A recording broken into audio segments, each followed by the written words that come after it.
Tonight, Cincinnati's police chief as you've never seen him before.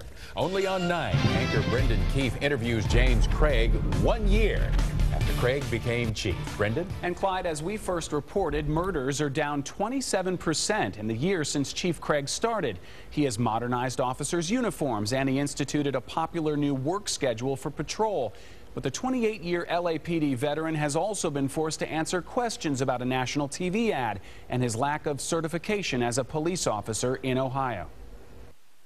When I got here a year ago, I was welcomed by the rank and file. They were ready for change, eager for change. When I got here we are at 2012, and police officers would get in trouble for getting out of the car without their hat on.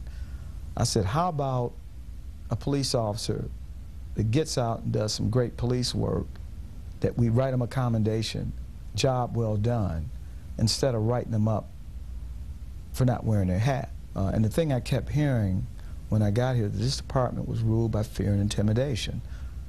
James Craig cannot make that up. What are the challenges you've faced over the last year, especially early on? Let's be candid. Cincinnati is a very closed place, very parochial.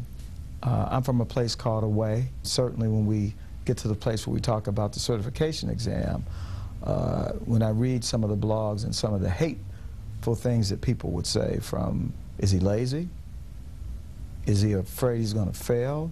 Is he not smart? But if someone with 36 years in this business, who has demonstrated time and time again success, has gone up through the ranks of one of the most challenging police agencies in this country, you know, my training records far exceed anything that the state of Ohio has in place. So when I hear statements about being lazy, that's offensive. If the lowest ranking officer in the department has to be certified as a police officer in Ohio, why shouldn't the Absolutely. top commander? My predecessor didn't have to take it.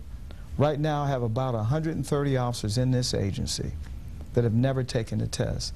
And the good decision was made, the right decision for both my predecessor and those 130 that are still here today, that it was waived.